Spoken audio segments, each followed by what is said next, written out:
Do Jewish people cause anti-Semitism? This probably seems like an offensive question, but a shockingly large number of people believe that Jews cause themselves to be hated, and it's one of the reasons why anti-Semitism has endured for so many centuries. A recent CNN survey found that nearly 1 in 5 Europeans believe that anti-Semitism in their countries was a response to the everyday behavior of Jewish people. An even more commonly expressed version of this belief is the claim that Israel causes anti-Semitism. And that's just the ones who admitted it to a pollster. So back to the question, do Jews or the Jewish state cause anti-Semitism? Swedish Public Radio, the country's equivalent of NPR. In early 2015, host Helena Groll interviewed Isaac Bachman, Israel's ambassador to Sweden.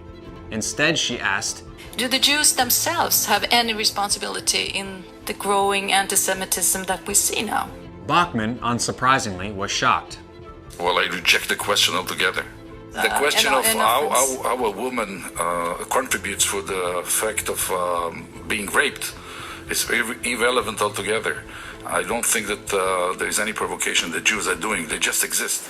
As we noted in an earlier video, the European Union Agency for Fundamental Rights has found that 60% of Swedish Jews fear to publicly identify as Jewish.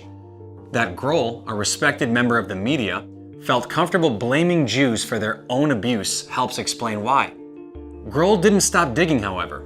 She went on. But a lot of people would look at the Middle East today and say there is conflicts that we know between the Israelis and the Palestinians. And a lot of people might say we see the Gaza war, we see things that have been happening, that the Israelis and the Jews in Israel have a responsibility to reactions that are coming. Take the notion, sometimes presented by well-meaning people, that Jews came to be despised as miserly and greedy because they were forbidden from owning land or holding most occupations, and so were compelled to become moneylenders in the Middle Ages.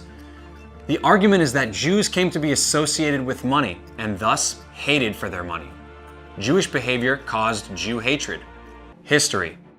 Take the claim that the modern state of Israel, the home of half the world's Jews, causes anti-Semitism. Studies and headlines show that when the Jewish state engages in military action, anti-Semitic acts tend to spike in parts of Europe. But if we reflect on the last 1,000 years of history, we see that once again, this is not the cause of the anti-Semitism, it's the cover story for it.